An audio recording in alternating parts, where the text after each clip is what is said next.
여러분들과 함께 제가 만난 하나님에 대해서 나눌 수 있는 시간을 주신 하나님께 진심으로 감사드립니다.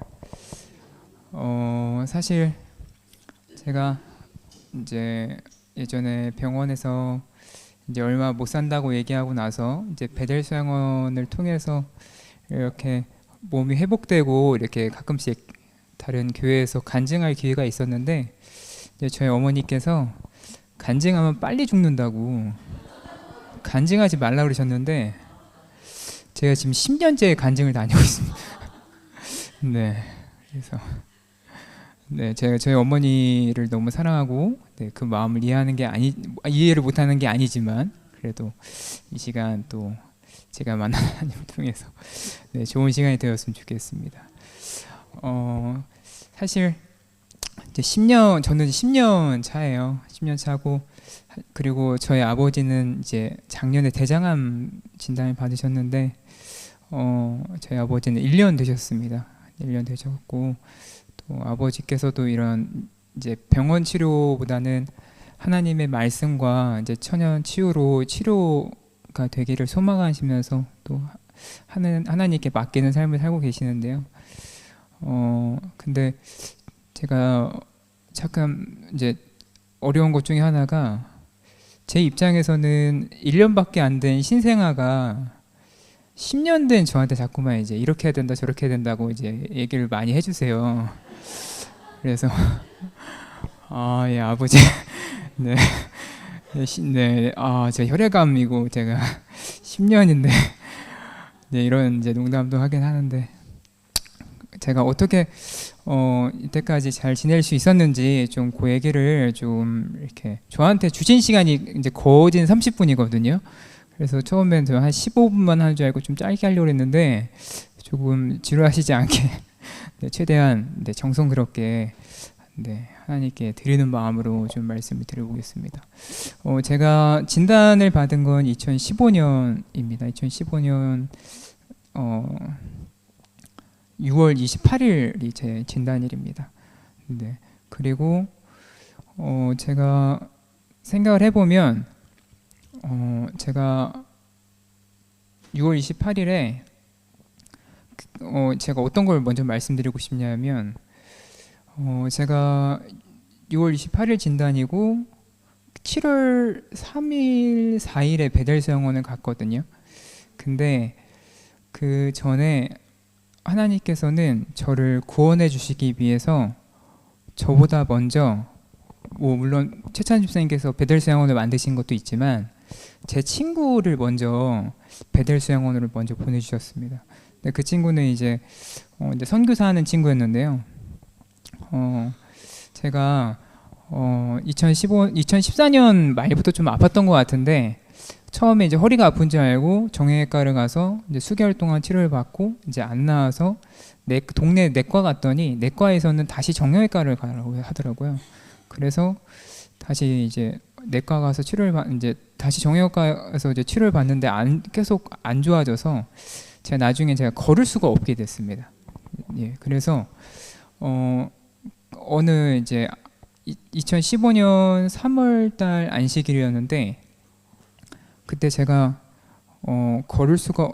왜 걸을 수 없는지도 모르고 제가 아침에 너무 아파서 이제 그날도 힘들게 이제 안식일 아침에 교회에 이제 차를 끌고 갔는데 이제 교회에다 차를 세워놓고 내려야 됐는데 제가 너무 아파서 일어날 수가 없는 거예요. 그래서 교회가 끝날 때까지 한참 동안 어떻게든 내리려고 했는데 너무 아파서 내릴 수가 없어서 이제 교회가 끝나고 나서 이제 교회 청년들한테 연락을 해서 이제 저를 데리고 동네 종합병원 가서 이제 초음파 검사를 했습니다. 근데 이제 초음파 검사 그때 했을 때 이제 초음파 검사하시는 분께서 많이 놀라시면서 이제 자세한 거 의사 선생님한테 물어보라고 하셨고 이제 의사 선생님께 말씀드렸더니 이제 소장 내에 이제 종양이 그때 이제 5cm 정도 되는 종양이 있는데 그것 때문에 몸이 지금 안 좋은 것 같아서 큰 병원 가서 이제 검사를 받아보라고 하셔서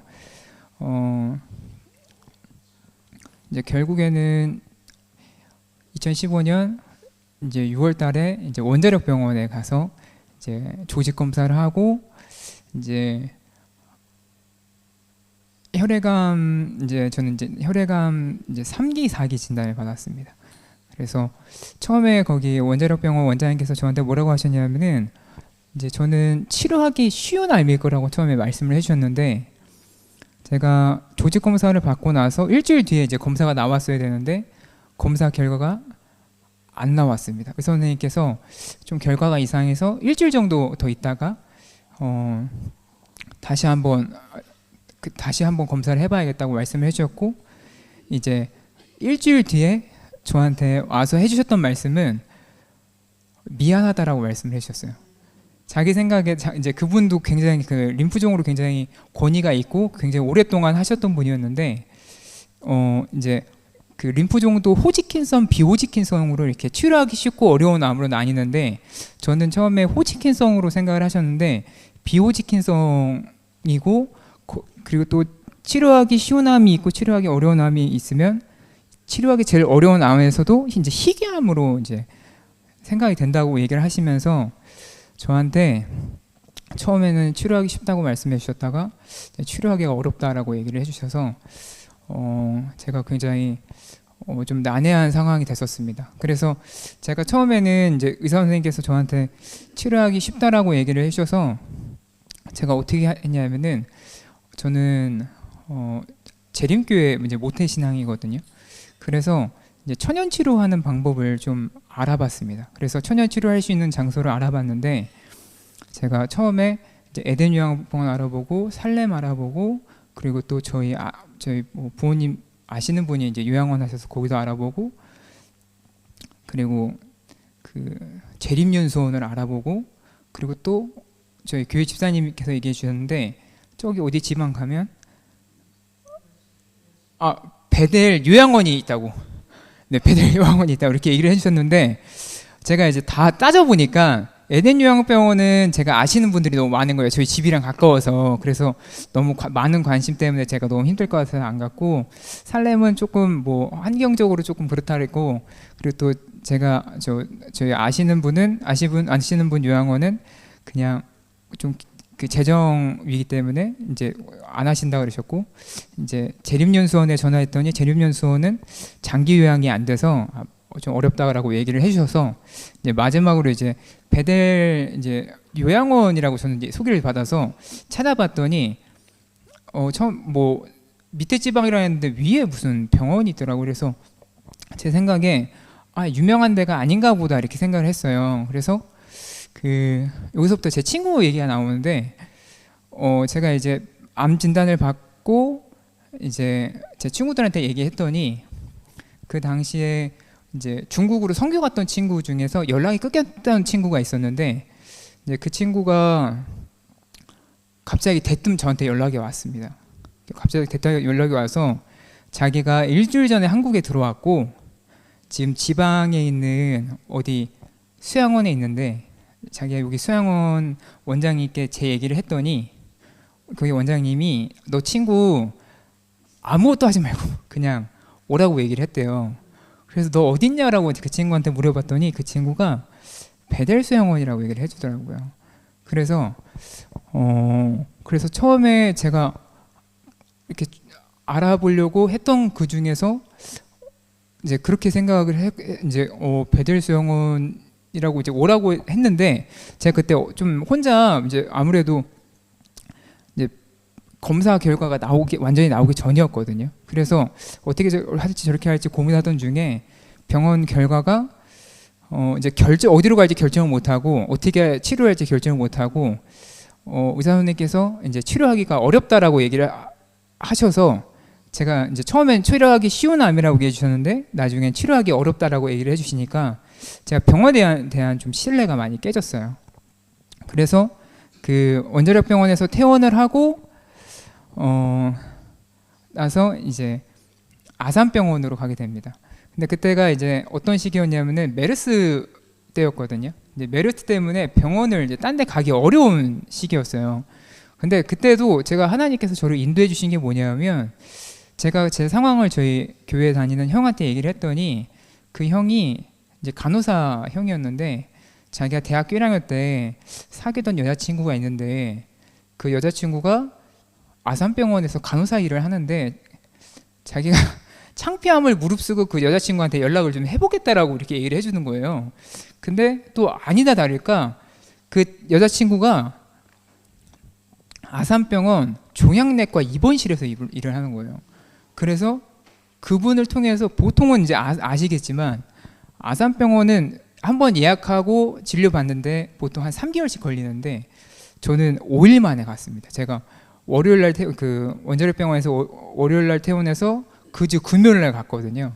그래서 그 주 금요일 날 이제 그분 통해서 아산병원에 가게 됐고 이제 아산병원에 이제 금요일 날 아침에 이제 갔는데 제가 원래 이제 그 좀 생각보다 일찍 출발했는데 그날 무슨 이유인지 모르겠지만 늦게 도착했습니다. 제가 1시간 정도 일찍 출발했는데 한 30분 더 늦게 도착했어요. 그래서 그 병원에서 제가 이제 제일 첫 번째 진료 받는 사람이었는데 제 진료가 이제 뒤로 밀리면서 저보고 이제 진료실에서 제일 가까운 데 앉아서 중간에 비는 타이밍이 있으면은 그때 이제 간호사 선생님 저를 불러주시면 이제 들어가야 된다고 이렇게 얘기를 해주셨거든요. 근데 제가 거기서 앉아서 환자분들 들어갔다가 나오는 걸 이제 계속 유심히 봤어요. 그래서 이게 암 환자분들은 다 경험해 보셨겠지만 한 사람이 그 상담실로 들어갔다가 나오는데 얼마나 걸리시는지 혹시 아시나요? 5분이 안 됩니다. 네, 2, 3분입니다. 근데 저는 그게 사실 말이 안 된다고 생각을 했어요. 왜냐하면 그냥 뭐 감기도 아니고 어디 긁힌 것도 아니고 암인데 내가 언제 죽을지도 모르는 암인데 그 병 너무 중요하고 되게 힘든 병인데 그냥 2, 3분 만에 나오는 게 사실 되게 말이 안 된다고 생각을 해서 저는 사실 저도 저렇게 그냥 나오고 싶지 않아서 제 나름대로 들어가기 전에 질문을 3개를 무조건 하고 나와야겠다 이렇게 생각을 했어요. 첫 번째 질문이 뭐였냐면은 이 병이 왜 생기는지를 좀 알고 싶었어요. 이 병이 왜 걸리는지. 그렇죠? 그래서 이 병이 왜 걸리는지를 꼭 물어봐야겠다. 제가 인터넷 찾아봐도 안 나오더라고요. 그리고 두 번째는 이 병에 대한 치료 방법이 있는지 물어봐야겠다 이렇게 얘기를 했어요. 그리고 세 번째는 병원에서 치료해 주는 게 있으면 내가 뭘 해야 되는지를 좀 알아야겠다라고 생각을 하고 이제 의사 선생님 이제 바지끄레기 잡고 이제 늘어지려고 했던 거죠. 그래서 이제 그렇게 이제 질문 3가지를 이제 정하고 이제 그 병실로 들어갔습니다. 들어가서 이제 선생님께 이제 말씀을 해주셨는데 이제 그 아산병원은 좀 병원이 잘 돼 있어서 그 질병에 관한 그 책자가 있어요. 그래서 제가 이제 악성림프종이었는데 악성림프종에 대한 책자가 있고 거기서 유형이 있는데 저는 어떤 유형에서 어떻게 변형된 거라고 이렇게 그림을 그려주시면서 희귀암이라고 설명을 해주셨는데 저한테 이제 제가 그렇게 설명해주면서 제가 이제 의사 선생님께 여쭤봤어요. 혹시 이 병이 왜 걸리나요? 이렇게 물어봤어요. 그랬더니 모르신대요. 제가 찾아보니까 밤에 잠 안 자고 막 야식 먹고 그래서 다르는데 아니래요. 모른대요. 이게 혹시 유전인가? 아니래요. 모른대요. 자긴 진짜 모른대요. 그래서 그럼 혹시 이 병에 대한 치료 방법이 있나요? 이렇게 물어봤더니 저한테 이렇게 얘기를 해주셨어요. 저랑 작년에 2014년도에 저랑 같은 유형의 병이 있었던 저보다 1살 어린 친구가 있었는데 그 친구는 3개월도 안 돼서 죽었다. 저한테 그렇게 얘기를 하시면서 지금 진행이 제가 좀 더 빠르거나 비슷해서 아마 비슷할 것 같다 이렇게 얘기를 하시면서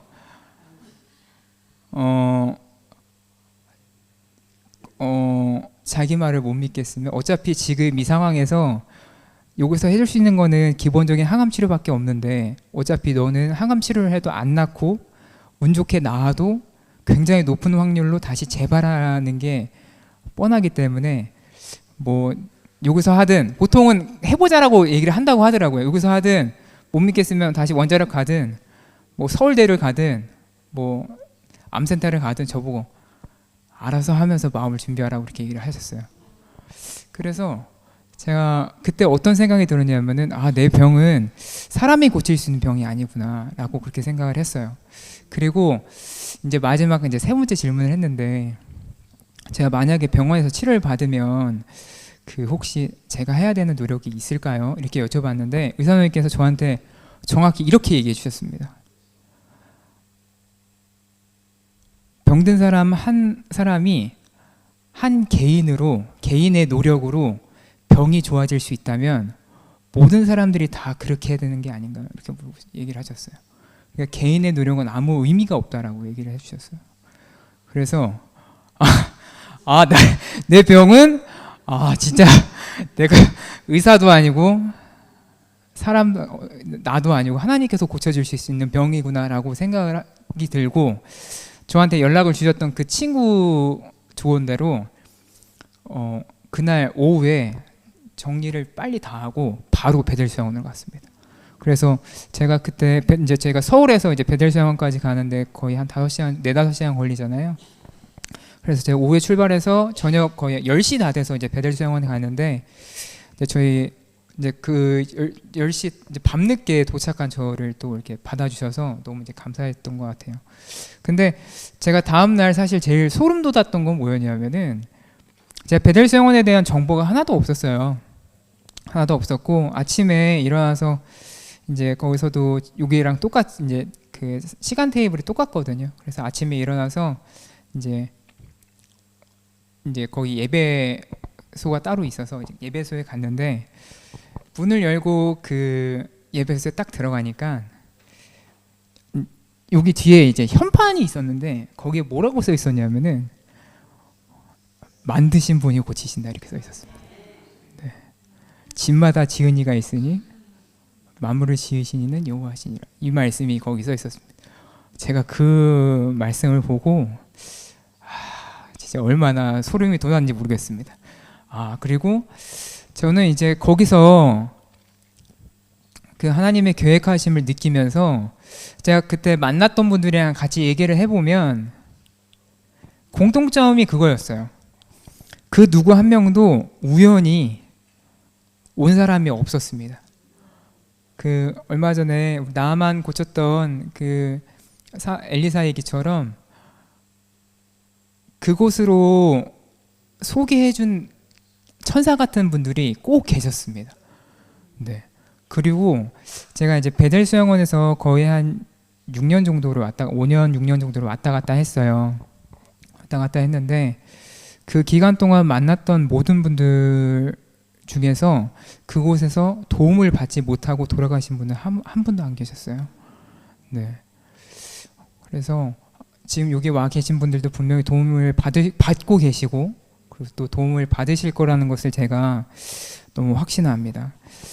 네. 그리고 사실 제가 드릴 말씀이 정말 많은데 제가 이번에 와서 이제 세천사 기별을 다시 공부하면서 원래 이 얘기를 그 전부터 하셨는지 모르겠는데 이번에 와서 얘기를 다시 새로 들어보니까 제가 세천사가 전지를 몰랐습니다. 원래 그 얘기 하셨나? 제가 그동안 제가 아무것도 모르고 10년을 버틴 것 같은데 네, 이 기별로 다시 또 10년 버틸 수 있지 않을까라는 또 확신을 좀 얻게 되었고 그리고 사실 제가 병원에서 3개월밖에 못 산다고 했지만 저는 처음에 2016년이 저한테 없을 줄 알았고 그리고 2017년도 저한테 없을 줄 알았어요. 왜냐면 계속 아팠거든요. 네, 사실 시간이 지금 얼마 안 남아서 제가 요 얘기 하나만 좀 해드리고 그리고 또 저희 와이프랑 같이 그 특창 하나 준비를 했는데 그거까지만 하고 좀 맞춰도 괜찮을까요? 좀 한 5분 정도 좀 더 할 수 있는데.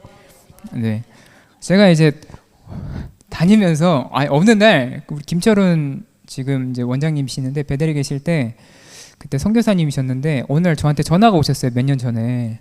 그러면서 저한테 뭐라고 얘기하셨냐면은 야 송민아 지금 여기 베델 수양원의 절반 정도는 다 네가 보낸 사람들이야.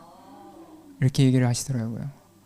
그래서 제가 이제 전국을 다니면서 얼마나 제 얘기를 하고 네, 거기를 얼마나 자랑을 했겠습니까? 네, 그래서 그리고 제가 이제 그분들한테 항상 핵심적으로 했던 얘기가 있는데 뭐였냐면은 제가 이제 그 처음에 제가 이제 모태 신앙이라고 말씀드렸잖아요. 이 모태 신앙들은 사실 잘 못해요. 뭐든지 다 못합니다. 아는 건 많은데 뭘 잘 몰라요. 그리고 어렸을 때부터 뭔가 이렇게 교회 하나님 성경 말씀을 귀에 따갑도록 들어서 어떤 성경 말씀은 좀 약간 듣기 싫을 때도 있었던 정도로 이제 그런 성경 말씀이 있었는데 제가 이제 배달 수양원에 와서 얼마 시간이 지났을 때 제가 그냥 누워 있었는데요. 제 눈 앞으로 요한복음 3장 16절 말씀이 지나가면서 하나님이 세상을 이처럼 이라는 그 단어에서 제가 거기서 예수님을 만났어요. 네. 그래서 제가 그 한 달 넘게 계속 울었어요. 네. 너무 감사하고 죄송해서. 그래서 이제 그 말씀을 붙잡고 이제 살면서 나는 이제 구원받았다라는 그런 어느 정도의 마음이 있었는데 어느 날 이제 최 집사님 말씀 중에 어떤 게 있었냐면은 사람이 사는 이유가 뭐냐 이렇게 물어보셨어요. 최 집사님께서. 근데 이제 최 집사님께서 답을 뭐라고 얘기해 주셨냐면은 사람이 사는 이유는 구원을 받기 위해서 사는 거라고 얘기를 해주셨어요. 네. 그래서 또 하시는 얘기가 뭐였냐면은 오늘 지금 너한테 구원이 있고 구원에 대한 확신이 있으면 너 오늘 죽어도 되는 거 아니야? 이렇게 얘기하시면서 막 웃으셨어요. 아니 이게 근데 웃으시는데 지금 환자들이 내 입장에서는 언제 죽을지도 모르고 지금 내 병 때문에 너무 난 되게 시리어스한 되게 심각한데 근데 그렇게 웃으면서 하시는 말씀이 너무 좋았어요. 그리고 그게 전적으로 마음에 받아들여졌어요. 그러면서 저한테 어떤 게 생겼냐면은 평안이라는 게 생겼어요. 나 오늘 죽어도 괜찮구나. 내가 병 낫기 위해서 베들세원 갔는데 베들세원에서 죽어도 괜찮다라는 평안을 얻었어요. 네. 그래서 제가 그 베들세원에서 나와서 이제 전국을 다니면서 그리고 또 제가 이제 가게를 운영하면서 제가 이제 환자분들한테 제가 암 환자라고 소개하는 거를 거리끼 하지 않아요. 솔직하게 다 얘기해요. 그러면서 저한테 궁금해하시는 암 환자분들이 계시면 이제 그분들 손잡고 이제 이 얘기를 해드립니다. 네, 이게 나를 여태까지 이끌었다고 네 그렇게 말씀을 드립니다. 네, 그래서 저도 이번에 와서 다시 한번 그때 그 기억을 다시 한번 이렇게 떠올리고 그리고 이곳에 참석하신 모든 분들과 같이 하늘나라에서 다시 만났으면 좋겠다라는 네, 소망을 또 혼자 네, 가졌습니다. 네. 사실 할 얘기가 진짜 많지만 제가 그 베델생원에서 그때 이제 지금 원장님께 이제 그런 얘기를 했어요. 내가 죽으면 우리 부모님 어떡하냐고. 난 꼭 살아야 된다고. 그리고 또 내가 죽으면 내 동생들 어떡하냐고. 그 동생들 누가 챙기냐고. 이제 그런 얘기를 하면서 이제 그 김철훈 성교사님께서 걱정하지 말라고. 네가 부모님을 돌보는 것보다 네가 동생들을 챙기는 것보다 하나님께서 부모님과 동생들을 얼마나 더 잘 챙기시지 않겠냐고. 네. 근데 이 고민을 정말 많은 암 환자분들이 하고 계시더라고요. 그리고 그 고민 때문에 나와 하나님과의 관계 혹은 나와 내 관계를 뒤로 하고 내 가족들한테 헌신하면서 다시 암이 더 커질 수밖에 없는 그런 환경으로 다시 돌아가시는 분들을 많이 봤어요. 그래서 내려놓는 게 내가 생각하는 것 그 이상으로 우리들한테 필요하지 않나 라는 생각을 다시 한번 해보면서 그 이야기를 좀 해드리고 싶고요.